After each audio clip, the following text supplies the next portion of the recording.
إلا على الظالمين أشهد أن لا إله إلا الله وحده لا شريك له ولي الصالحين وأشهد أن محمدا عبده ورسوله وخاتم النبيين صلى الله عليه وعلى آله وأصحابه أجمعين أما بعد Ikhwani Fiddin rahimani wa rahimakumullah. Alhamdulillah, kembali kita melanjutkan kajian rutin kita mengkaji Al-Qawaidul Hisan li Tafsiril Quran, kaidah-kaidah dalam memahami tafsir Al-Quran. Kita masih di dalam kaidah yang kedua, yaitu yang ketiga ya, yang ketiga yaitu al-alifu wal lamu ad-dakhilatu 'ala al-awsafi wa asma'il ajnas tufidul istighraqa bihasabi ma dakhalat 'alaih. Yaitu alif dan lam masuk ketika dia masuk pada kata sifat. Kata sifat seperti al-muslimin, al-muslimat, al-mu'minin, al-mu'minat, itu sifat. Masuk pada nama-nama jenis, maksudnya misalnya al-jin, jenis jin, al-insan, jenis manusia, pakai al ya, alif lam. Ini semua maknanya memberikan makna al-istighraq. Istighraq artinya mencakup semua makna yang terkandung pada kata tersebut tanpa terkecuali. Paham ya? Tanpa terkecuali. Walaupun, ini tambahan faedah, walaupun kata itu bentuknya tunggal. Paham?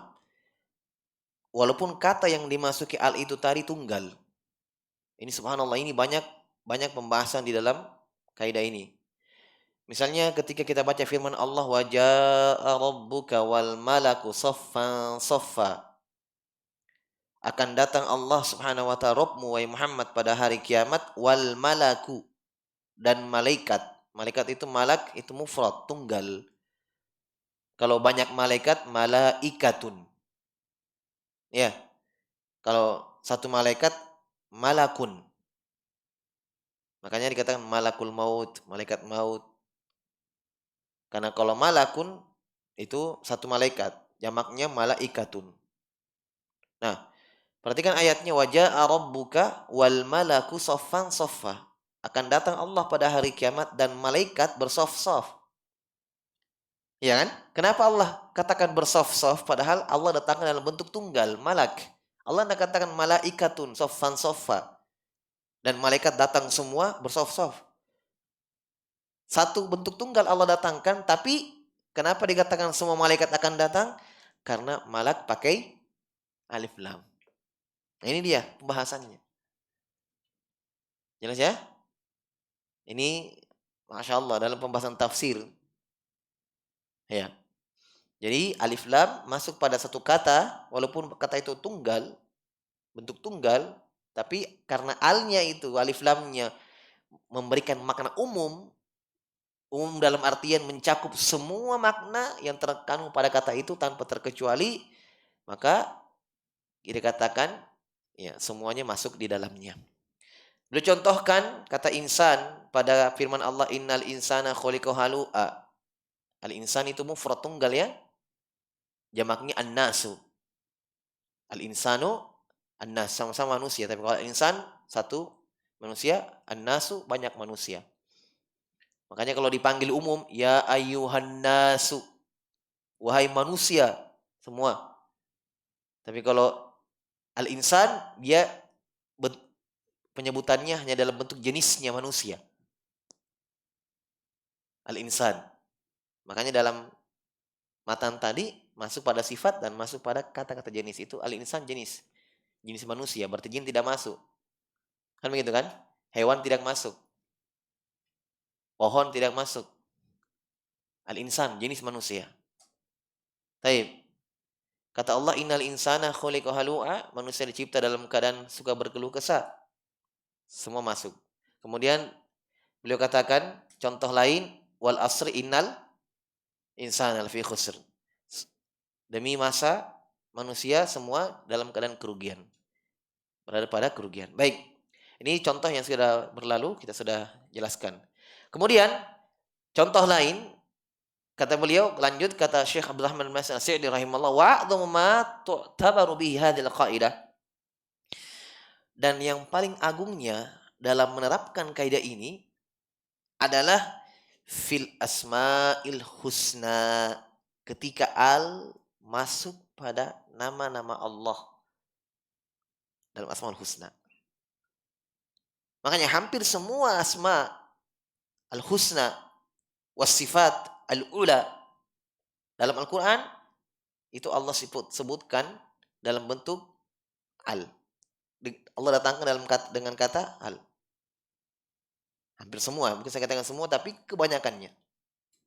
Nah, kalau kita terapkan kaidah ini, berarti ketika nama itu masuk padanya al, misalnya nanti akan dijelaskan, tapi saya dekatkan dulu pemahaman dari sekarang, nanti contohnya akan berlalu, mudah kita pahami. Misalnya al-alim dalam Al-Quran kan, wa huwal samiun wa huwas samiul alim. Al-alim pakai alif lam. Allah dah katakan alimun, tapi al-alim. Al-alim, nama Allah al-alim artinya Allah Maha mengetahui. Berarti kalau kita terapkan kaidah ini, kalau al masuk pada kata itu mencakup apa? Hah? Umum. Berarti kata al-alim, Allah mengetahui segala sesuatu, umumnya dari mana? Tidak ada yang keluar dari ilmu Allah. Semua Allah tahu. Yang sedang terjadi, yang telah terjadi, yang akan terjadi, yang tidak terjadi. Kalau terjadi, Allah tahu bagaimana terjadinya. Yang tidak terjadi itu. Kalau seni terjadi. Paham?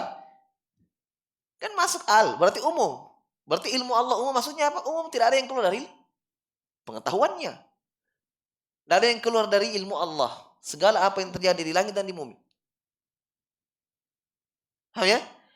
Masuk al pada nama Allah Al-Qadir, yang Maha Mampu. Berarti kita terapkan, berarti umum makna Al-Qadir di situ. Umum dari sisi mana? Tidak ada yang Allah Subhanahu wa taala tidak mampu lakukan. Allah Maha Mampu terhadap segala sesuatu. Ya. Makanya Allah jelaskan kesempurnaan kemampuannya dalam Al-Qur'an. Kata Allah, "Ma kana Allah liyujizu an syai' fis samawati wala fil ard." Tidak ada sesuatu yang melemahkan Allah sedikit pun di langit dan di bumi. Ya kan? Masya Allah. Taib. Kita lihat bagaimana keterangan beliau lebih luasnya. Fa inna fil Qur'an, bahkan ini ikhwan kita katakan inilah dalam kaidah yang ini yang sekarang kita berada di dalamnya. Pada contoh Asmaul Husna, disinilah letak pembahasan yang paling indahnya, yang paling tingginya, yang paling agungnya dalam pembahasan al itu. Ketika al masuk pada Asmaul Husna. Jelas ya? Ini yang paling agungnya. Makanya beliau katakan a'dhamu. Ini yang paling agungnya. Ma tu'tabaru bihi hadil qaidah, yang kita anggap kaidah ini terpakai ya pengamalannya yaitu pada Asmaul Husna. Kenapa? Fa inna fil Qur'an minha syai'an katsira. Karena dalam Al-Qur'an ini sangat banyak. Kalau tadi isim ajnas itu ya tidak terlalu banyak. Seperti al-insan, al-muslimin, sifat al-muslimat, al-mu'min wal mu'minat, al-kafirin wal kafirat, kata sifat. Tapi kalau Asmaul Husna yang dimasuki al, ini kata beliau syai'an katsira, sangatlah banyak. Wahya ajallu ulumil Quran, dan ini adalah yang paling indahnya, yang paling mulianya dari ilmu Quran. Disinilah ikhwan, kenapa dikarang buku khusus tentang fikih al-asma al-husna. Di sini pembahasannya. Ini di antara pembahasannya. Fikih asma al-husna. Jelas ya? Sampai dikarang buku tersendiri fikih asma al-husna, seperti Syekh Abdul Razak punya kitab fikih asma al-husna. Sebelum beliau ulama terdahulu sudah punya fikih asma al-husna. Membahas hanya mungkin ya tidak secara khusus membahas itu. Ibnu Qayyim sudah membahas di dalam sebagian kitabnya, menyebutkan mengurai di antara fikih asmaul husna, tapi masih lebih luas dalam artian tidak mengkhususkan pembahasan itu dalam satu kitab. Hanya ulama belakangan mengkhususkan pembahasan itu dalam satu kitab pembahasan.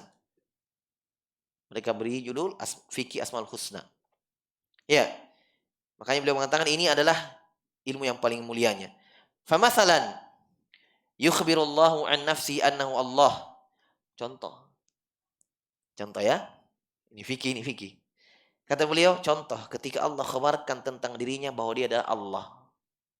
Asmaul Husna tidak Allah. Asmaul Husna kan? Asmaul Husna. Asmaul Husna Allah. Lafzul Jalalah itu ikhwan, nama. Al-Alim, nama. Untuk zat Allah Subhanahu wa taala. Untuk dia yang diibadahi. Namanya siapa? Allah. Seperti kita kan, kita namanya Sufyan, namanya Muhammad, namanya Zaid, namanya punya nama. Kan begitu kan? Allah Subhanahu wa taala yang kita ibadahi semua punya nama. Di antara nama Allah, Allah. Ya kan? Lafzul Jalalah. Jelas? Dan kita saja sebagai manusia, nama memiliki makna. Makanya Nabi ketika melihat sahabat namanya tidak ada maknanya, diganti. Ya kan? Diganti dengan nama yang baik-baik yang memiliki arti dan makna. Falillahil asmaul husna. Walillahil matsalul a'la. Allah memiliki permisalan yang tinggi. Apalagi Allah Subhanahu wa taala. Nah, sekarang nama Allah itu sendiri, nama lafzul jalalah itu sendiri maknanya apa? Al al pada lafzul jalalah bukan dikatakan ya ilahun, lahun, tapi Allahu. Ada alifnya kan? Ada alif lamnya. Allahu. Iya, dari kata ilah. Jadi Allah itu sendiri maknanya apa? Lafzul jalalah itu al-ma'budu, yang diibadahi, yang disembah, yang diserahkan untuknya segala bentuk uluhiyah, segala bentuk peribadatan. Itu nama Allah. Makanya para ulama mengkafirkan dulu orang yang diberikan anaknya nama ketika lahir Allah. Langsung dikafirkan. Kenapa? Karena tidak ada yang pantas memiliki nama itu kecuali Allah. Coba lihat nama artinya. Allah disembah artinya. Maknanya Allahu diibadahi. Yang diserahkan untuknya ibadah itu. Anaknya lahir dan namakan Allah. Memang disembah. Jelas ya? Jadi memang tidak ada yang berhak memiliki nama itu kecuali Allah. Karena cuma dia yang disembah. Jelas ya? Makanya kalau ada yang namakan sembahan-sembahannya, mau namakan juru selamat, mau namakan ini, mau namakan itu, tidak ada yang berhak bernama dengan nama itu. Kenapa? Semuanya makhluk, semuanya diatur, semuanya. Makanya kata Allah dalam Al-Quran, Inniya illa asma'un sammaitumuha antum wa aba'ukum. Ketika Allah sebutkan sembahan afara'aitumul lata wal uzza wa mana. Coba lihat, dia namakan sembahan-sembahannya, patungnya, berhalanya, pecahan dari nama Allah. Lat dari kata Allah, pecahannya, mirip, disamakan. Al-Uzza dari kata Aziz, Manah dari kata Mannan, semua nama Allah. Tapi dia kasih mirip-mirip. Apa kata Allah? Inniya illa asma'un sammaitumuha. Itu hanya nama-nama yang kalian namakan saja. Maksudnya apa? Tidak berhak bernama dengan nama itu. Jelas ya? Itu hanya penamaan-penamaan yang kalian namakan. Jadi apapun namanya, nama itu tidak berubah hakikatnya. Makhluk ya makhluk. Walaupun kalian namakan dengan nama apa. Kan begitu kan? Itu kaidah sudah paten itu bahwa nama tidak merubah hakikat sesuatu itu. Bagaimanapun namanya. Ya kan? Riba misalnya, tetap riba hukumnya. Kita pun mau namakan apapun dia. Kita mau namakan bagi untung, sama-sama bagi hasil, menamakan bunga, menamakan apa? Tetap kayak hakikatnya begitu. Haramnya haram. Khomer, memabukkan. Kita mau menamakan apa? Minuman penambah semangat? Minuman penghilang stres? Apa silahkan, mau namakan apa? Khomer haram. Tidak akan merubah hakikatnya jadi halal. Begitu. Baik. Kata beliau, ketika Allah kabarkan tentang dirinya dalam Al-Quran bahwa dialah Allah. Berarti kalau kita terapkan kaidah ini, kita sudah paham maknanya Allah ilahun, disembah, diibadahi. Berarti masuknya padanya al, berarti apa? Umum. Dialah Allah yang diibadahi di langit, dialah Allah yang diibadahi di bumi. Umum yang kedua, dari sisi yang kedua, diserahkan seluruh ibadah untuknya. Semua ibadah mencakup dalam kata Allah itu. Maksudnya apa? Bukan cuma sholat kita serahkan, bukan cuma sembahan kita sembelihan kita serahkan untuknya. Semua jenis-jenis ibadah bi anwa'iha wa suwariha. Dalam jenisnya, dalam bentuknya semua ibadah. Tanpa terkecuali hanya untuk Allah. Dalam Al-Quran, "Qul inna sholati wa nusuki wa mahyaya wa mamati lillahi rabbil alamin." Katakan oleh Muhammad, hidup dan matiku, salatku dan sembelihanku, hidup dan matiku semuanya untuk Allah. Ini makna umumnya, ya, cakupannya dalam pada kata Allah. Wa annahul malik, demikian pula Allah kabarkan dalam Al-Quran tentang dirinya bahwa Allah al-malik, ya kan? Khususnya itu di akhir surah Al-Hasyr, Al-Malikul Qudusus Salamul Mu'minul Muhaiminul Azizul Jabbarul Mutakabbir. Itu banyaknya maksud di situ disusun. Yang mungkin ayatnya tidak asing lagi, kita sering dengarkan imam baca. Al-Malik pakai alif lam. Ya, artinya Malik apa Malik?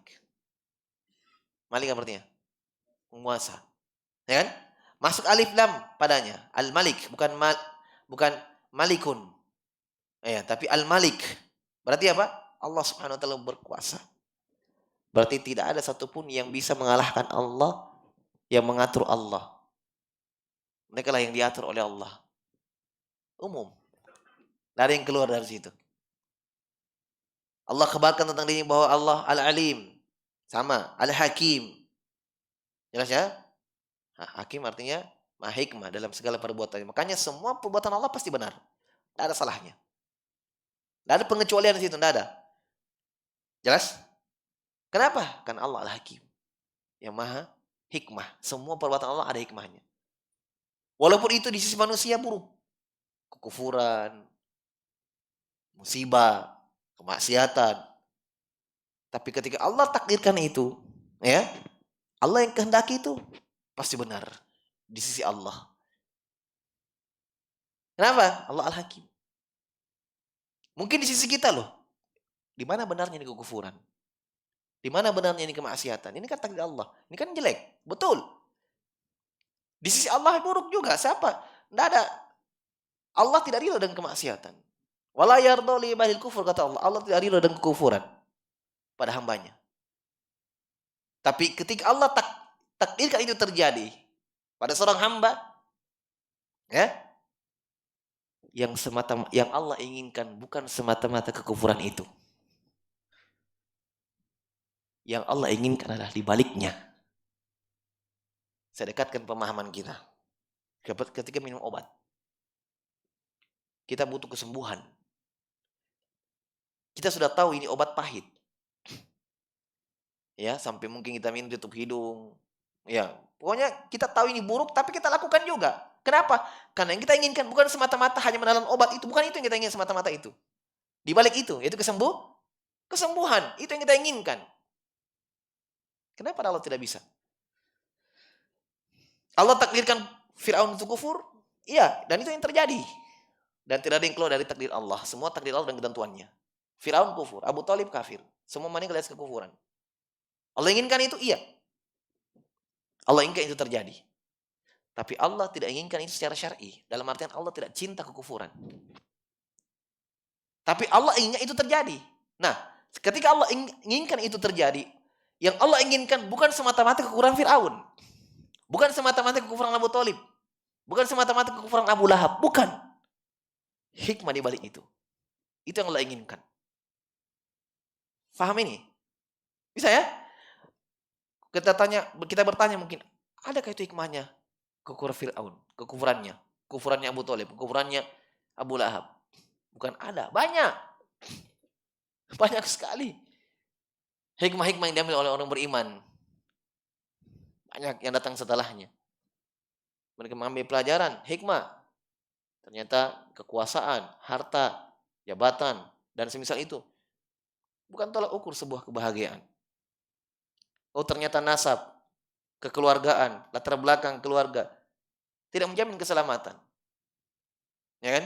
Ini mereka orang-orang Quraisy, orang dekatnya bapak pamannya Nabi sallallahu juga tidak selamat. Ternyata di sana ada yang jauh dari sisi nasab, jauh dari sisi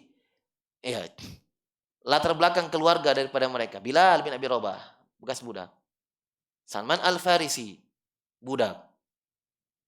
Tapi diselamatkan oleh Allah Subhanahu wa taala, meninggal atas keridhaan Allah Subhanahu wa taala. Banyak hikmahnya. Kan begitu. Jelas ya? Kenapa? Allah Al-Hakim. Ma khalaqna hadza batila, kata Allah. Ma khalaqna samawati wal ardo, ya, laibin, dalam ayat. Kami tidak ciptakan langit dan bumi itu karena hanya bermain-main, sia-sia. Jadi semua perbuatan Allah pasti benar. Itu kita yakini itu. Kenapa? Karena Allah Al-Hakim. Umum ya, tidak ada yang keluar dari situ. Al-Aziz, sama juga. Kemuliaan dan keperkasaan. Ar-Rahim, Al-Quddus. Pokoknya mudah sekarang kalau kita sudah dapat kaidah seperti ini, ya. Jadi mudah saja, insya Allah. Kita tinggal melihat makna kata itu apa. Sudah kita terapkan bahwa umum semua mencakup di situ. Kan begitu kan? Ar-Rahim misalnya, Rahim. Rahmat. Ya kan? Berarti kalau kita terapkan berarti umum. Berarti ya semua dapat rahmat. Semua mendapatkan rahmat Allah Subhanahu wa taala. Itu kan? Dari Ar-Rahman, Ar-Rahim. Itu dari kata rahmat semuanya. Walaupun ada perbedaannya. Ya kan begitu kan? Iya. Rahmat Allah itu luas, mencakup umum. Orang kafir dapat juga, dapat. Iya. Diberikan semuanya. Mereka sudah dicipta oleh Allah Subhanahu wa taala. Laqad khalaqnal insana fi ahsani taqwim. Kami telah menciptakan manusia dalam seindah-indah bentuk. Kan itu bentuk rahmat Allah Subhanahu wa taala. Diberikan makanan, diberikan apa yang mereka inginkan. Datang rahmat Allah. Walaupun rahmat Allah itu ada yang khusus untuk orang-orang beriman, yang tidak dapatkan oleh orang kafir. Itulah dari kata rahim. Makanya itu diantara perbedaannya. Makanya ketika untuk orang beriman, Allah pakai rahim. Wa kana bil mu'minina rahima. Allah untuk orang beriman, kepada orang beriman rahiman, menyayangi mereka. Jelas ya? Taib. Wal Quddus, As-Salam, wal Hamid, Al-Majid. Iya, ini semua pakai alif lam dalam Al-Quran, maka mencakup makna umum. Kata beliau, fallahu, maka lafzul jalalah Allahu, walladzi lahu jami'u ma'anil uluhiyyah allati yastahiqqu ayyu'allahu li ajliha. Maknanya Allah ketika masuk padanya alif lam, kata beliau, dialah Allah yang dari nama Allah itu untuknya lah semua makna-makna uluhiyah, penghambaan. Maksudnya hanyalah untuknya lah diserahkan segala penghambaan dari makhluk. Yang yastahiku, yang hanya dia yang berhak untuk apa? Ayu Allah, yang diibadahi, yang disembah untuknya, li ajliha. Ya, maksudnya diibadahi untuk diserahkan untuknya segala penghambaan. Uluhiyah itu. Wahiyya sifatul kamal. Dan dia adalah sifat kesempurnaan. Maksudnya kenapa hanya Allah yang berhak disembah? Kenapa hanya dia? Karena cuma Allah yang memiliki sifat kesempurnaan, sifatul kamal. Makanya kata beliau, dialah yang berhak disembah li ajliha, karenanya. Maksudnya karena hanya Allah yang memiliki sifat-sifat yang sempurna. Makanya cuma dia yang diibadahi. Karena yang tidak sempurna tidak bisa diibadahi, yang tidak sempurna. Itu makhluk. Makanya tidak boleh beribadah kepada makhluk.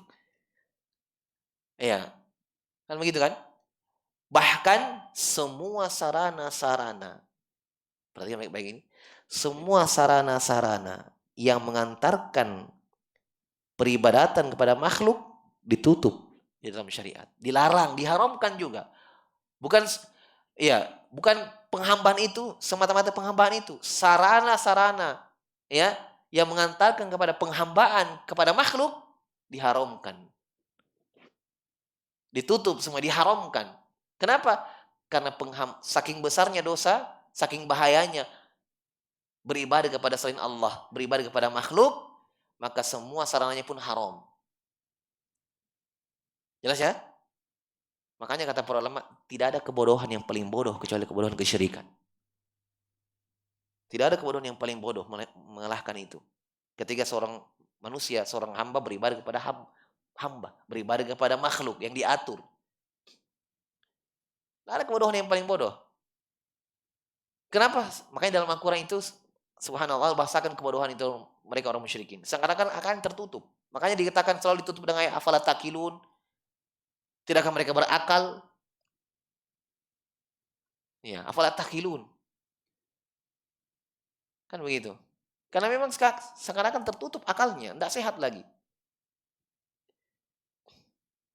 Mereka tahu, kata Nabi Ibrahim alaihissalam dalam Al-Quran ya, ata'buduna ma tanhitun?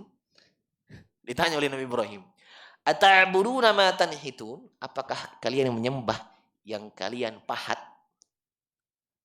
Maksudnya mereka pahat sendiri itu patung, bentuk kepalanya, bentuk hidungnya, bentuk matanya. Mereka sembah sendiri. Kata Nabi Ibrahim, ata'buduna ma tanhitun? Pertanyaan pengingkaran yang betul-betul membuat mereka berpikir. Ketika Nabi Ibrahim memenggal semua kepala sembahannya ayahnya kan, tinggal satu yang beliau tidak potong yang besar. Mereka kan tinggalkan semuanya, lagi pergi keluar, Ibrahim alaihissalam tinggal sendiri. Dia penggal semua kepala patung-patungnya kecuali yang besar. Faja'alam judadan illa kabirallahu dalam surah Al-Anbiya. Kata Allah, Nabi Ibrahim memenggal semua kepala-kepalanya sembahan itu kecuali yang besar. Mereka pulang. Oh, lihat, sudah terpenggal semua kepalanya. Mereka tanya, man fa'ala hadza bi alihatina? Siapa yang melakukan ini terhadap ilah-ilah kami ini? Kata kaumnya, sami'na fatan yadhkurum yuqalu Ibrahim. Yang kami tahu yang lakukan ini kami dengarkan namanya katanya Ibrahim. Panggil dia. Panggil. Ditanya, a anta fa'alta hadza bi alihatina ya Ibrahim? Apakah kamu yang melakukan kepada sembahan-sembahan kami ini wahai Ibrahim? Apa kata Ibrahim alaihissalam? Kata Ibrahim alaihissalam, fas'aluhum in kanu yantikun. Beberapa ayat setelahnya kata Nabi Ibrahim, tanya yang besar ini kalau dia berbicara. Sengaja dia belanda potong yang terakhir, yang besar. Supaya bisa ditanya siapa yang potong. Silahkan tanya kalau dia berbicara. Kalau memang dia sembahan dia tahu siapa yang potong. Kalau orang kasar bilang, saya tidak bisa bicara. Tidak bisa. Bagaimana caranya? Dia mau tanya siapa? Bicara bagaimana? Jelas ya? Taib. Ya makanya yang disembah berarti yang sempurna. Begitu mudah sekali sebenarnya, mudah. Kan Syekh katakan li ajliha, yang hanya Allah yang berhak diserahkan untuk ibadah, li ajliha, karena sebab itu. Karena sebabnya. Sebab apa? Wahia min sifatil kamal, sifat kesempurnaan. Makanya cuma Allah yang berhak disembah karena cuma Allah yang memiliki sifat kesempurnaan. Dari segala yang disebutkan di atas ini tadi, Al-Quddus, Salam, Al-Majid, Al-Alim, sempurna di situ dalam semua sifat-sifatnya. Makanya cuma dia yang berhak diserahkan untuknya ibadah. Kata beliau, wahwi sifatul kamali kulliha wal mahamidu kulliha. Sifat-sifat yang sempurna hanya untuknya semuanya, dan pujian-pujian hanya untuknya semua. Makanya kalau kita memuji Allah, alhamdulillah, segala pujian hanya Allah. Di situ alhamdulillah juga pakai al. Itu juga dia tercontoh pembahasan ini. Tidak dikatakan hamdulillah. Mungkin kita bertanya, kenapa itu kalau kita bilang hamdulillah ada alnya, alhamdulillah, bukan hamdulillah. Nah ini dia. Kenapa? Karena kita tidak bisa membatasi pujian untuk Allah. Kan begitu kan? Setiap ada nikmat kita puji, setiap ada nikmat kita puji Allah, kita tidak bisa membatasi pujian itu. Saking banyaknya yang harus kita puji Allah dengannya. Saking banyaknya. Tak sedetik pun kita lepas dari curahan nikmat kasih sayang Allah. Walaupun sedetik kita tidak bisa lepas. Ya kan? Bangun tidur, sebelum tidur, bangun, setiap detik kita rasakan curahan nikmat kasih sayang Allah. Bagaimana mungkin kita bisa puji setiap nikmat itu? Tinggal ucapkan alhamdulillah. Segala pujian, semuanya, tanpa terkecuali hanya miliknya. Selesai. Nabi saya tidak bisa membatasi pujian itu untuk Allah. La usi sanaan alaika anta kama sanaita ala nafsik. Kata Nabi dalam doanya, ya Allah, saya tidak bisa membatasi pujian untukmu. Saking sempurnanya Allah Subhanahu wa taala, tidak bisa dibatasi pujian untuknya. Makanya Allah ajari kita, tinggal ucapkan alhamdulillah. Segala pujian hanya untuknya. Tidak ada yang dipuji seperti itu kecuali Allah. Makanya alhamdulillah itu luar biasa ya kawan. Alhamdulillah luar biasa itu. Kata Nabi SAW contoh kecilnya ya. Dan Muslim haditsnya. Kata Nabi SAW, rahimallahu abdan idza akala al-akalata aw syariba syurbata faqala alhamdulillah. Kata Nabi SAW, Allah merahmati seorang hamba yang ketika dia makan satu makanan, dia minum satu minuman, setelah itu dia puji Allah. Alhamdulillah. Ya kan? Pokoknya setelah makan, saya minum alhamdulillah. Bukan nanti bersendawa, baru alhamdulillah. Makan, minum, puji Allah, alhamdulillah. Kata Nabi SAW, Allah merahmati hamba tersebut. Hanya dengan alhamdulillah. Ya. Taib. Wal fadlu kulliha. Taib. Sifatul kamali kulliha. Sifatul kamali kulluha. Sifatnya, dia penguat dari sifat. Wal mahabidu kulluha. Wal fadlu kulluhu. Wal ihsanu kulluhu. Wa annahu la yusyarikullaha ahadun fi ma'na min ma'anil uluhiyah. Sifat-sifat sempurna semuanya, pujian semuanya, wal fadlu kulluhu, dan keutamaan hanya untuknya semuanya, wal ihsan, kebaikan semuanya, ya, semuanya. Ini umum ya, ini berarti sekarang beliau merinci tentang makna Allah itu sendiri. Kaidahnya. Ya, bahwa la yusyarikullah ahadun. Iya. Siapapun dia, salah seorang dari hambanya tidak ada yang bersyirikat dengan Allah. Itu menyamai Allah dalam hal itu. Tidak ada. Dalam makna-makna uluhiyah. Dalam segala makna-makna uluhiyah. Tentang peribadatan. Tidak ada makhluk di situ. La basyarun wala malakun. Tidak manusia, tidak malaikat. Tidak ada yang berhak diserahkan untuknya ibadah. Balhum jami'an muta'allihun. Bahkan semua mereka itu, manusianya, malaikatnya, muta'allihun, menyembah. Muta'abbidun, beribadah. Bukan diibadahi, tapi pelaku itu yang beribadah. Bukan yang disembah, tapi pelaku yang menyembah. Namanya gitu kan? Allah Subhanahu wa taala yang disembah, diibadahi. Itulah maknanya Allahu. Jadi Allah itu yang bisa bahasa Arab, saya dekatkan bahasa Indonesianya. Allah itu kata objek. Ya, objek itu Allah. Artinya, maknanya. Yang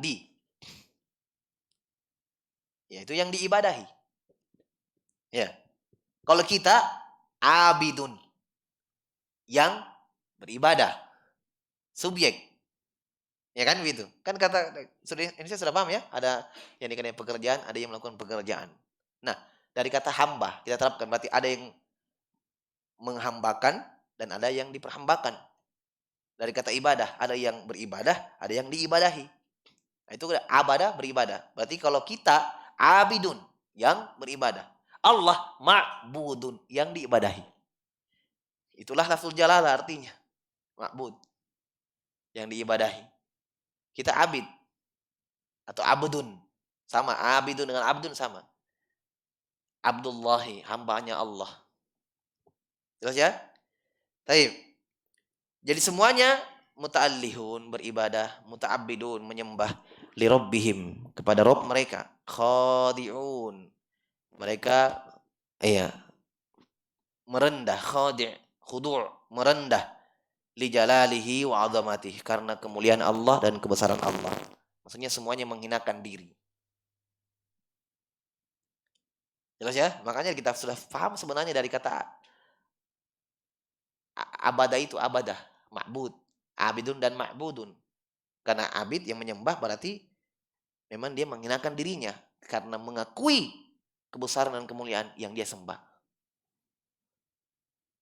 Jelas ya?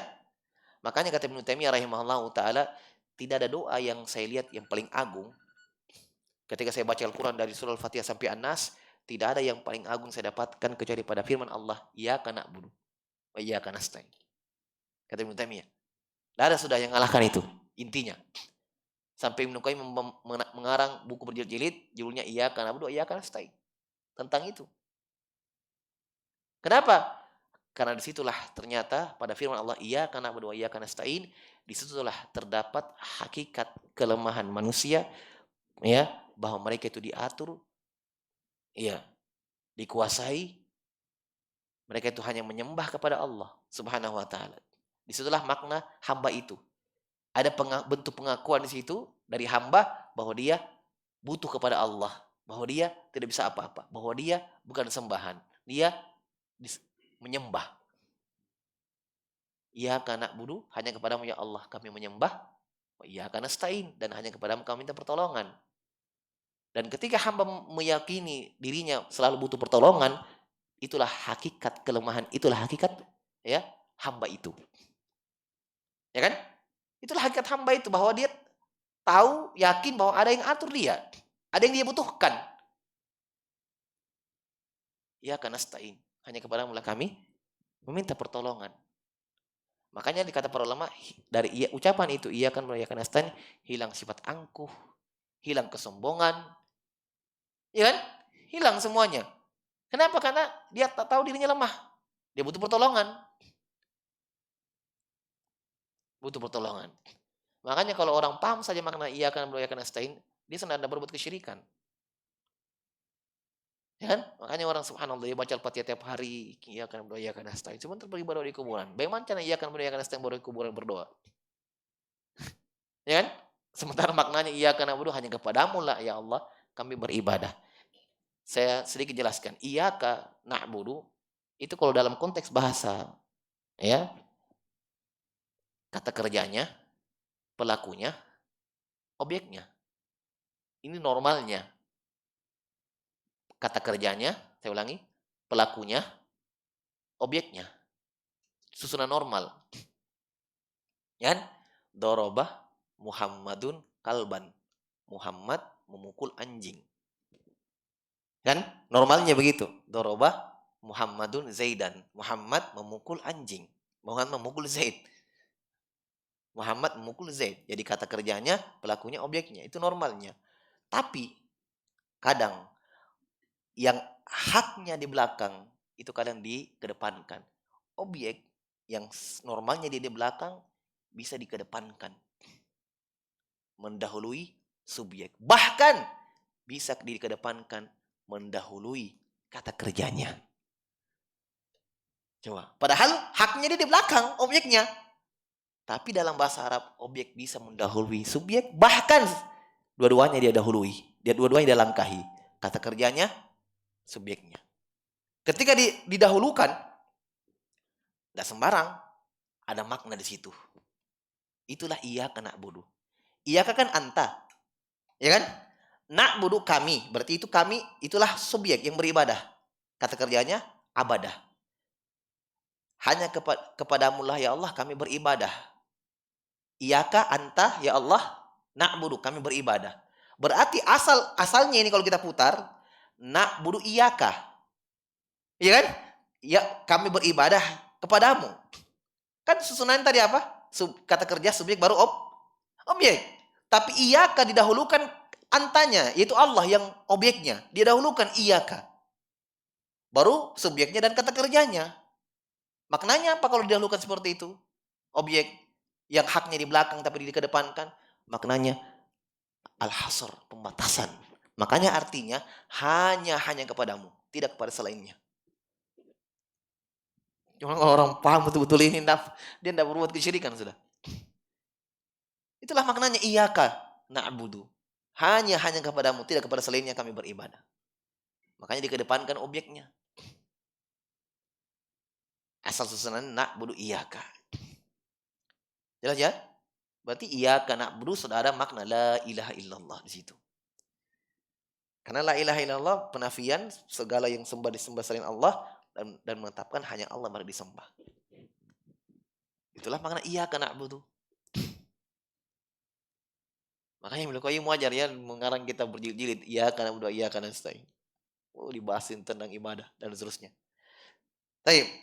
Kemudian kata beliau rahimahullah, lanjut, wa annahul malikul ladzi lahu jami'u ma'anil mulk. Kata al-malik ketika masuk alif lam, kata beliau maknanya adalah, ya, al-malik itu maknanya dialah Allah Subhanahu wa taala yang memiliki semua makna-makna kekuasaan. Karena malik kan berkuasa.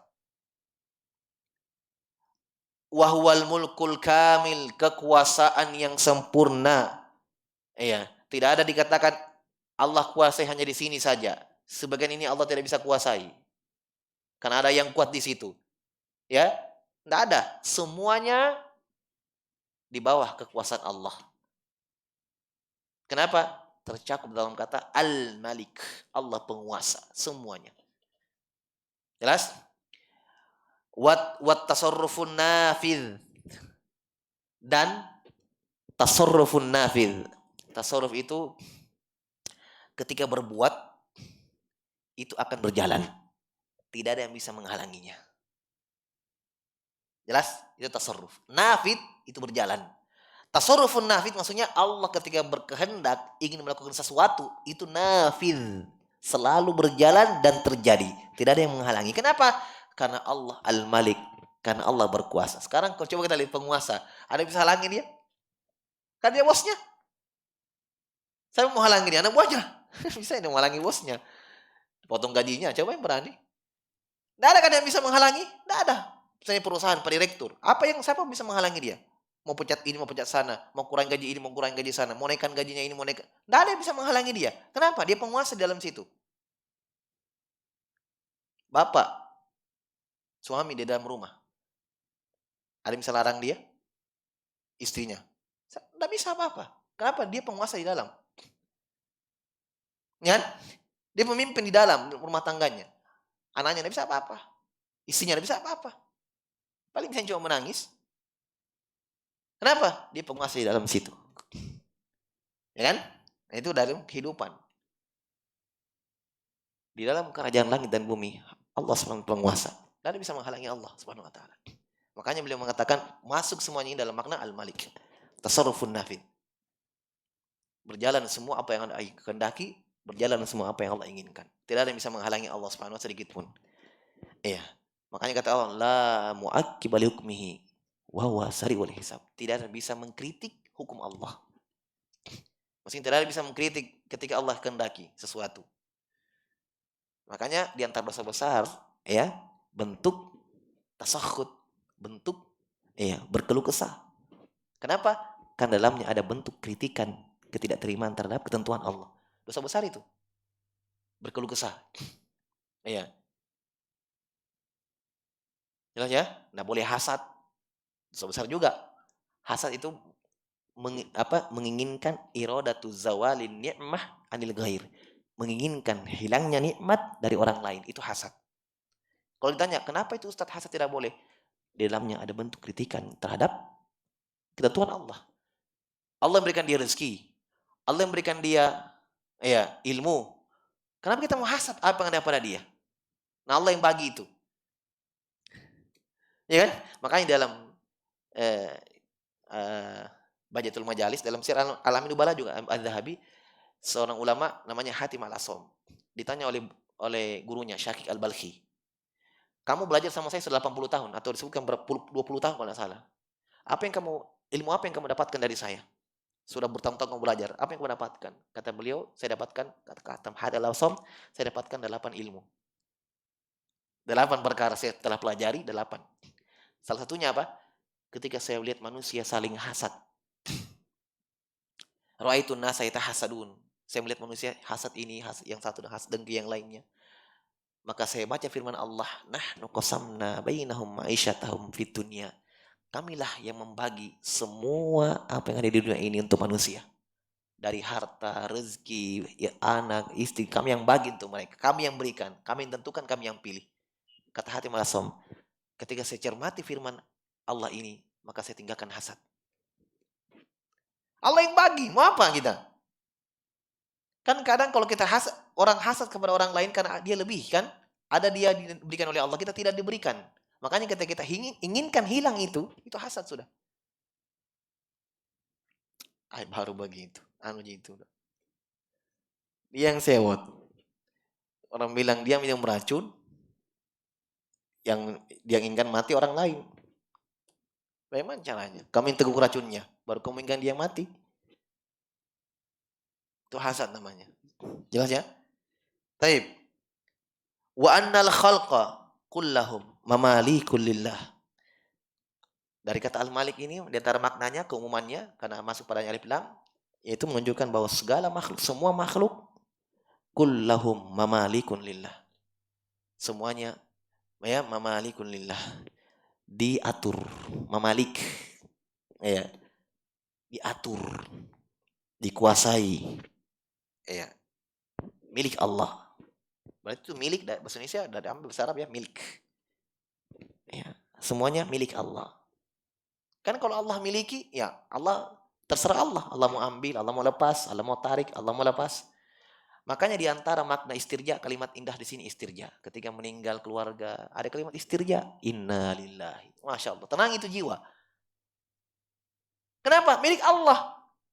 Dia Allah yang kasih ruh, ya kan? Ruh dari Allah. Ya terserah Allah mau ambil kapan. Makanya di situ ada kalimat istirja. Inna lillahi wa inna ilaihi rajiun. Selesai. Sungguh kita milik Allah. Iya. Dan kita kembali hanya kepada Allah. Kan miliknya. Makanya lillah. Inna, kita semua miliknya Allah. Berarti kapan Allah mau ambil? Ya kan? Terserah Allah. Miliknya Allah. Makanya sini dikatakan semua makhluk milik Allah. Mamalikun lillah. Itu kalimat istirja. Makanya kalau sudah mengucapkan kalimat istirja itu innalillahi wa inna ilaihi rajiun. Jangan sudah mengamuk-mengamuk. Sudah. Karena kamu sudah akui tadi dengan lisanmu milik Allah, sudah selesai. Tidak usah tahan itu mulut. Jangan mengamuk. Bukan dilarang menangis, silahkan menangis. Itu dari rahmat Allah Subhanahu wa taala. Tapi yang dilarang kamu teriak-teriak, meraung-raung, itu yang dilarang. Nangis silahkan. Nabi juga menangis ketika meninggal anaknya, Ibrahim. Jelas ya? Jadi tidak bertentangan kalimat istirja itu dengan tangisan. Nangis sekarang mengalir air mata itu boleh. Ya namanya tabiat manusia kan sedih. Itu pun kita sedihnya tidak boleh terlalu berlarut-larut. Ya kan? Tidak boleh terlalu berlarut-larut. Makanya di sinilah hikmahnya kenapa dipersegerakan bahkan diwajibkan mempersegerakan apa? Jenazah. Dipersegerakan disolati, dipersegerakan dikuburkan selesai. Supaya kalau orang bilang supaya cepat come off on. Iya kan? Supaya cepat hilang kesedihanmu. Jangan lagi buat ketiga harinya, ketujuh harinya. Kau disuruh cepat lupakan itu. Bukan kau mengingat lagi. Hari ketiga buat sing acara. Hari ketujuh buat sing acara. Sampai hari ke-100. Padahal kita disyariatkan untuk selesai melupakan kesedihan itu. Sudah selesai. Kan sudah selesai, sudah. Hanya kita manusia itu yang subhanallah memberat-beratkan diri. Disunahkan, dipersegerakan. Sampai ulama mengatakan segala sesuatu itu tidak boleh tergesa-gesa. Kecuali dua. Mempersegerakan nikah, mempersegerakan jenazah. Yang belum menikah, persegerakan memang cepat. Itu dipersegerakan. Yang lain tidak boleh. Sholat, tidak boleh kau segerakan. Sholat duhur, kau kasih maju jam 10. Buka puasa, tidak boleh. Tengah matahari, tidak boleh kau kasih maju. Kecuali dua tadi. Apa tadi itu? Hah? Nah, nikah dengan jenazah. Dipersegerakan. Secepat mungkin. Kan begitu. Supaya cepat hilang kesedihan itu. Tidak boleh berlarut dalam kesedihan. Makanya tidak boleh meratapi. Makanya orang-orang jahiliyah itu ada ketika subhanallah ini di antara bentuk hikmah ya, di antara bentuk penyelesaian orang jahiliyah. Orang jahiliyah itu mereka kalau meninggal dan mereka langsung kubur. Ada waktu yang mereka harus tangisi di situ. Tidak boleh dikubur dulu, ditangisi dulu, diratapi. Bahkan kebiasaan orang jahiliyah dulu mereka bayar orang untuk menangisi itu. Ada memang orang yang dibayar khusus, tangisannya sangat sedih. Kalau dia menangis, keluarganya ikut menangis. Sampai dibayar. Dikeluarkan biaya untuk itu. Dipanggil dia, memang dia kalau orang meninggal, panggil ke si fulan. Dibayar lagi dia. Dia tangisi semua itu, semua sedih. Keluarganya. Kebiasaan orang jahiliyah. Kita menyelisih itu. Nggak boleh menangisi meratapi. Dari perkara jahiliyah. Bahkan ucapan seorang sahabat. Ya seorang tabi'in. Saya lupa namanya.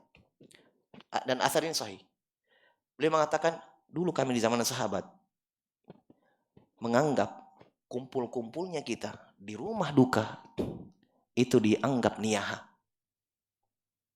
Bagian niyaha itu bagian meratapi. Kumpul-kumpul di situ.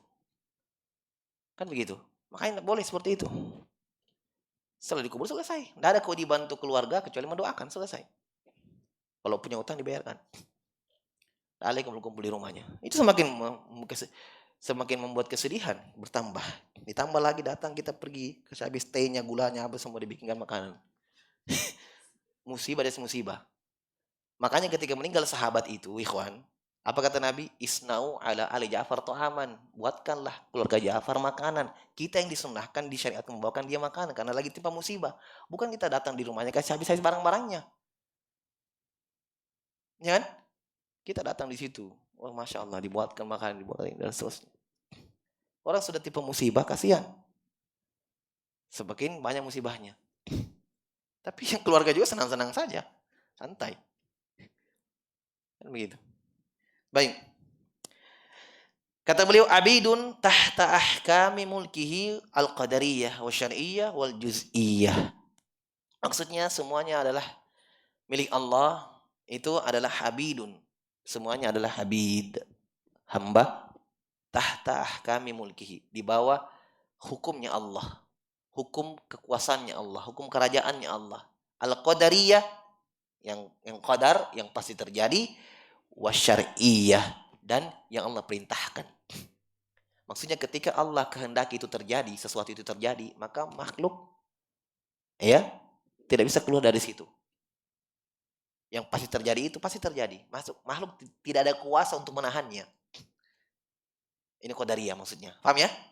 Jadi ketika Allah kehendaki sesuatu terjadi, ini terjadi, makhluk ya menjalaninya. Tidak ada makhluk yang bisa menolak itu. Apapun. Ketika Allah takdirkan, innama amru idza arada syai'an ayaqulu lahu kun fayakun. Perkara Allah ya al-qadariyah yang pasti terjadi, ketika Allah kehendaki, Allah cukup ucapkan kun, jadilah, fayakunu, maka jadilah. Hamba di sini tidak bisa apa-apa. Bukan berarti kita menjebur, berarti kita dipaksa, tidak ada kehendak manusia. Oh tidak, manusia punya kehendak. Dia punya pilihan memilih. Paham? Tapi perbuatan manusia, kehendak manusia di bawah kehendak Allah. Jadi tidak ada yang terpaksa dalam melakukan semua. Entah itu melakukan ketaatan, melakukan maksiat, tidak ada yang dipaksa untuk itu. Manusia punya pilihan. Dan itu manusia pahami dari sisi akal yang sehat. Tidak ada yang dipaksa. Ya kan? Masa ada yang memberi mencuri, saya terpaksa. Tidak bisa. Tidak ada kan? Kau berhenti di situ, ya sudah. Kau punya pilihan. Orang taat, orang sholat, adakah yang dipaksa untuk sholat? Dia gerakan tangannya yang terpaksa. Keinginannya. Kan begitu kan? Tapi kehendak manusia, sekali lagi, kehendak manusia di bawah kehendak Allah. Nah, ketika Allah takdirkan sesuatu, terjadi. Itu qadariyah. Asy-syar'iyyah, maksudnya ketika Allah perintahkan sesuatu, tidak ada pilihan bagi makhluk. Maksudnya tidak ada pilihan untuk meninggalkan itu. Kalau dia tinggalkan, berdosa. Hukum Allah, kan begitu kan? Yang wajib, maksudnya. Syariah itu namanya. Ibadah-ibadah. Tidak ada. Saya mau ibadah. Tidak boleh.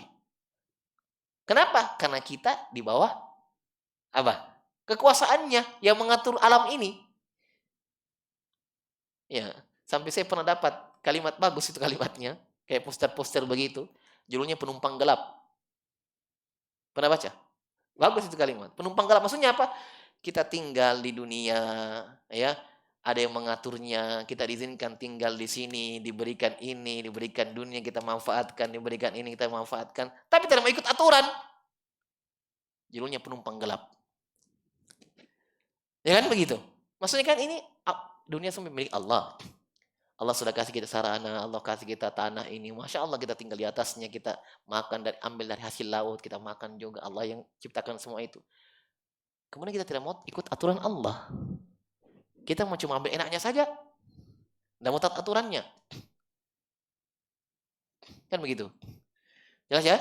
Nah itu syar'i yang maksudnya. Perintah Allah, syar'i, qadari, ketentuan Allah yang pasti terjadi. Semuanya kita manusia ya di bawah aturan Allah. Kenapa? Karena Allah Al-Malik.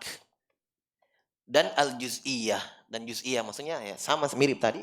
sesuatu yang terjadi dari rincian-rincian takdir Allah Subhanahu wa taala. Kata beliau wa annahul alimu. Alim.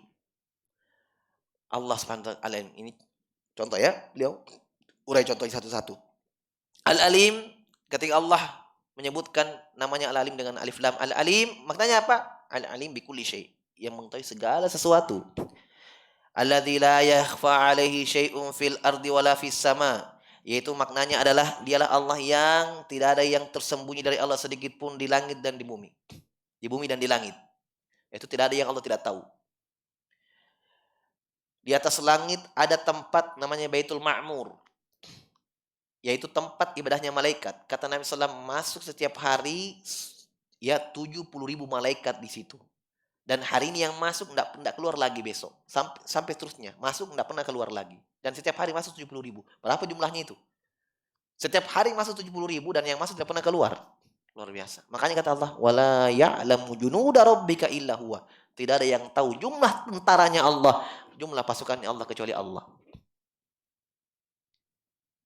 70.000 masuk beribadah, tidak keluar lagi, setiap hari masuk. Hanya Allah yang tahu jumlahnya. Begitu. Itu di langit. Bintang, hanya Allah yang tahu jumlahnya. Ya, di bumi juga begitu. Ikan yang berenang di laut, berapa jumlahnya cuma Allah yang tahu. Jelas? Ya.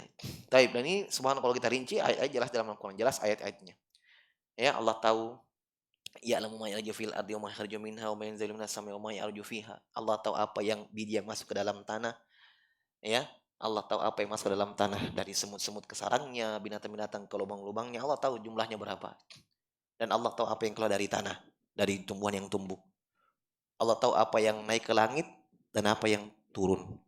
Yang naik ke langit itu amalan. Ya kan? Naik amalannya hamba. Yang turun dari langit banyak, wahyu, hujan. Jelas ya? Semuanya Allah tahu. Kenapa? Ya karena Allah al-alim. Tidak ada yang keluar dari ilmunya. Itu maksud al-alim. Alladzi ahata ilmahul bawabil bawatin. Bil bawatini wal dhawahiri wal khufiyatil jali wal jalilati wal wajibatil mustahilat al jaizati wal umuri sabiqati wal lahiqati al alamis ulwi was sufli wal kulliyatil juz'iyat wa ma ya'lamul khalqa wa ma la ya'lamun.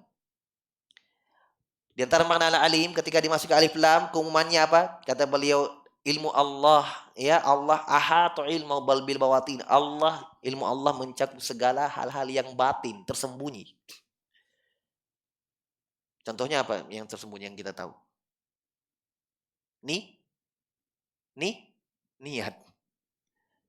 Ada yang tahu niatnya? Sekarang saya niat sesuatu. Ada yang tahu di sini? Tidak ada. Ya, niat saya sebentar dari sini mau makan. Ya kan? Mau sarapan, mau ini, mau itu. Tidak ada bawatin, cuma kita yang tahu dengan Allah. Jelas ya? Itu manusia cuma bisa berkehendak saja. Cuma bisa berniat, cuma bisa berkehendak akan segala sesuatu. Yang menentukan Allah. Manusia cuma bisa berencana. Makanya di dalam Al-Quran kita tidak boleh berencana tanpa mengucapkan insya Allah. Kenapa? Karena ya belum tentu terjadi. Wala taqulanna li syai'in inni fa'ilun dzalika godan illa ayyasha Allah, dalam surah Al-Kahfi. Jangan kalian mengatakan saya akan lakukan ini besok. Saya mau ini besok. Kecuali mengucapkan insya Allah. Jelas ya? Taib. Jadi Allah Subhanahu wa taala tahu segala bawatin yang tersembunyi. Wadzawahir, dari yang nampak. Dari yang nampak ini ya mungkin kita juga bisa lihat, tahu. Allah tahu itu. Yang tersembunyi saja Allah tahu, apalagi yang nampak. Wal khafiyat, dari hal yang samar. Yang tidak jelas, kalau di sisi manusia agak samar, Allah tahu. Wal jaliyat, ya. Dan hal-hal yang jelas, yang tidak samar, Allah tahu. Wal wajibat, ya, al wajibat yang ada, sesuatu yang ada, ini semua kita ini wajib. Maksudnya ini istilah pertama dipakai ini sebenarnya bukan istilah lukalam ya, hanya sudah berjalan. Al wajibat itu yang pasti ada, seperti kita ada, ya, makhluk al wajibat. Wal mustahilat, dan sesuatu yang tidak ada, mustahil. Allah tahu. Maksudnya yang tidak ada itu Allah tahu. Kalau ada Seandainya dia ada, apa yang terjadi? Itu Allah tahu semuanya. Karena dia mustahil, ya tidak terjadi, itu karena Allah yang izinkan tidak terjadi. Kan begitu. Wal jaizat. Wal jaizat, hal-hal yang boleh, yang ada. Wal umuri sabiqah, dan perkara-perkara yang telah berlalu. Allahiqah, yang akan terjadi. Berlalu yang akan terjadi, semuanya Allah tahu. Al alamis ulwi, alam atas. Wal sufli, dan alam bawah. Makhluk atas, makhluk bawah. Jelas? Alam itu, ikhwan, alam itu bahasa Arab. Jangan antum terjemahkan alam seperti yang kita paham dalam bahasa Indonesia. Alam goib, alam, ya. Itu alam bahasa Arab, artinya makhluk. Makanya ucapan Syekh Muhammad bin Abdul Wahab dalam Ushul Salasah, ingat? Ya. Kullu ma siwallahi alamun wa ana wahidun min dzalikal alam. Segala sesuatu selain Allah adalah alam. Maksudnya apa? Makhluk. Kata Syekh, wa ana wahid min dzalikal alam, dan saya salah satu alam itu. Itu makhluk. Jadi segala sesuatu selain Allah alam. Nah, di sini pakai bahasa itu. Semuanya tidak ada yang lepas dari ilmu Allah. Alam atas dan alam bawah. Maksudnya makhluk atas dan makhluk bawah. Makhluk atas seperti apa? Malaikat, langit, bulan, bintang yang di atas semuanya. Nah, makhluk bawah kita. Jadi tidak ada yang lepas dari ilmu Allah. Wal kulliyat. Kulliyat ini ilmu umum.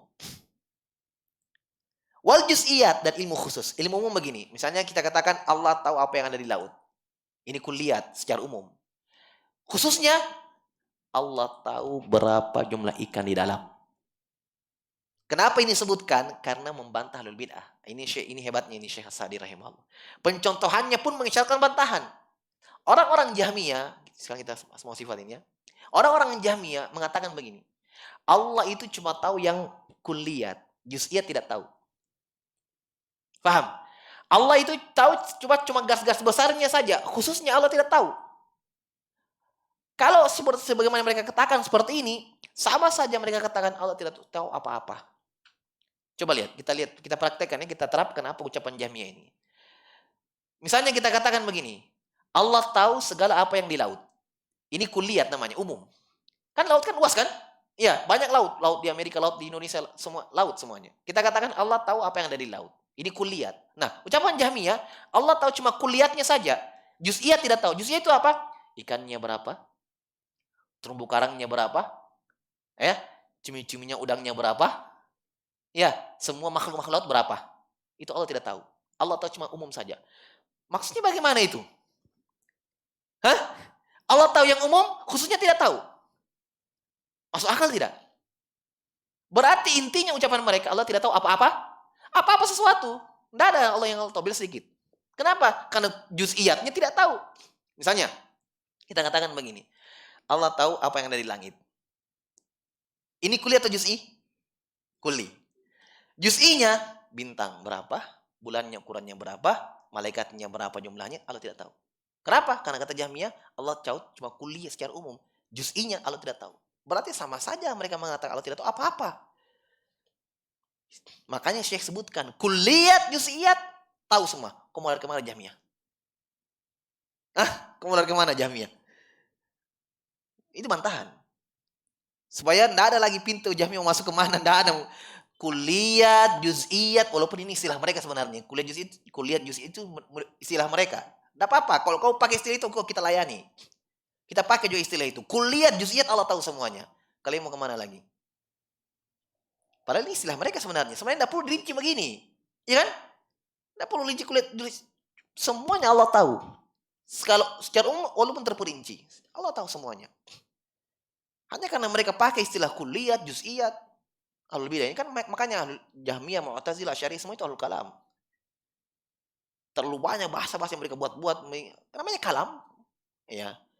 Pak bicara. Kalam kan berbicara. Nah mereka ahlul kalam. Berarti pak bicara. Pokoknya bicara banyak bicara saja. Ya, tambah itu. Kasih pusing orang. Makanya kata Imam Syafi'i. Ya. Kata Imam Syafi'i. Al ilmu bil kalami jahlun.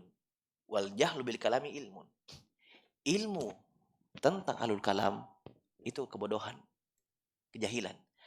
Dan menjahili, ya, kejahilan terhadap ilmu kalam itu ilmu. Itu ucapan Imam Syafi'i. Maksudnya mengilmui filsafat itu bodoh. Membodohi filsafat itu ilmu. Paham? Jelas ya? Jadi kita tidak tahu tentang ilmu kalam, tentang ilmu filsafat, itulah ilmu. Itu yang sebenarnya. Kebalikannya, mengilmu itu kebodohan. Karena terlalu banyak sana kemari terputar-putar, ujung-ujungnya Allah tidak tahu apa-apa. Terlalu banyak putar-putarnya. Ternyata ujung-ujungnya juga ya kebatilan. Wa ma ya'lamul khalqa wa ma la ya'lamun. Dan apa-apa yang makhluk tahu dan apa-apa yang makhluk tidak tahu, semuanya Allah tahu. Nah, maka dalam ayatul kursi ya. Iya. Ketika Allah Subhanahu wa taala menjelaskan ya lahu ma fis samawati wa fil ard.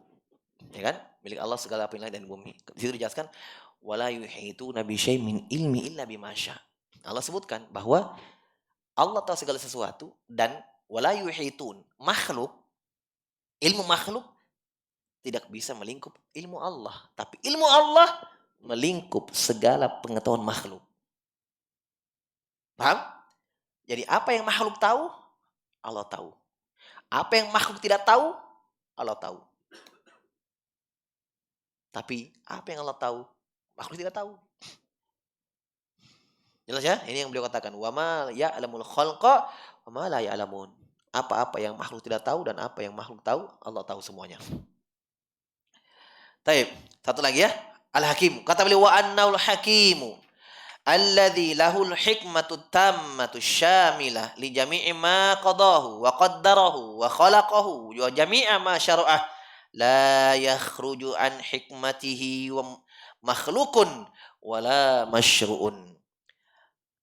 Nama Al-Hakim dimasuki alif lam. Di mana keumumannya? Kata beliau, maksudnya adalah dialah Allah yang memiliki hikmah yang sempurna. Hikmah adalah segala kebaikan yang terjadi setelah kejadian itu. Hikmah. Ya kan? Tujuan. Hikmah.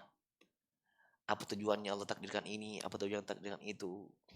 Dan ingat bahwa kita tidak dibebankan oleh Allah untuk mengetahui segala hikmahnya.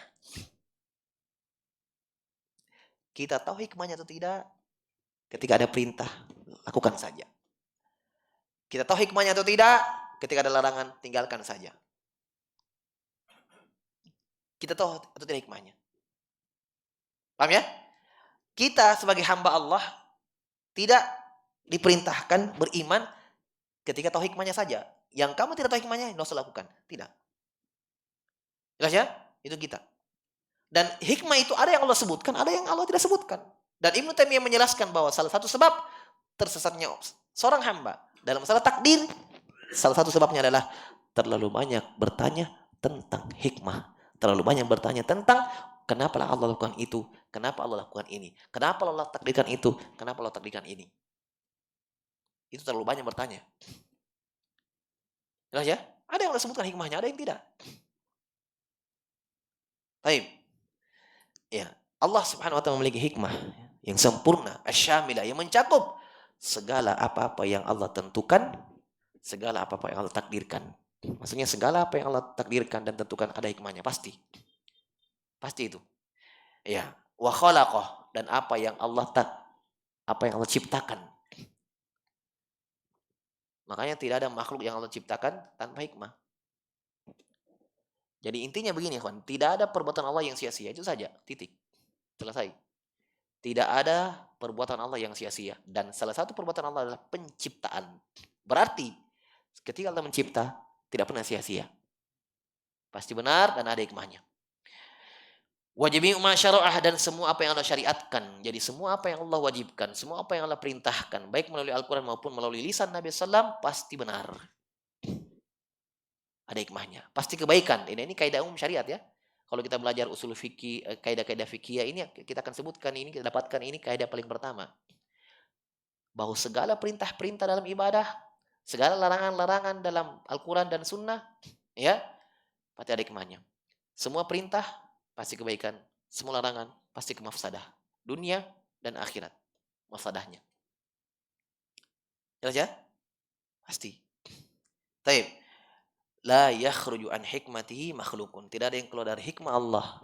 Ya, makhluk satupun wala masyru'un, dan tidak ada yang keluar dari syariat Allah. Segala masyru', segala yang dikenai syariat, tidak ada yang keluar dari hikmah Allah Subhanahu wa taala. Baik, masih ada beberapa contoh yang beliau sebutkan, Al-Aziz, Ar-Rahim, ya, dan nanti terakhir beliau sebutkan juga sedikit contoh tentang al ini masuk pada pembahasan-pembahasan yang lain yang bukan asma wa sifat. Nanti akan cukupkan insyaallah. Kita lanjutkan pertemuan selanjutnya. Kita cukupkan dulu sampai di sini. Allah alam bisawab. Semoga manfaatnya. Nanti bisul qadar. Subhanallah bihamdika asyhadu an la ilaha illa anta astaghfiruka wa atubu ilaik. Wa akhiru da'wana alhamdulillahi rabbil alamin.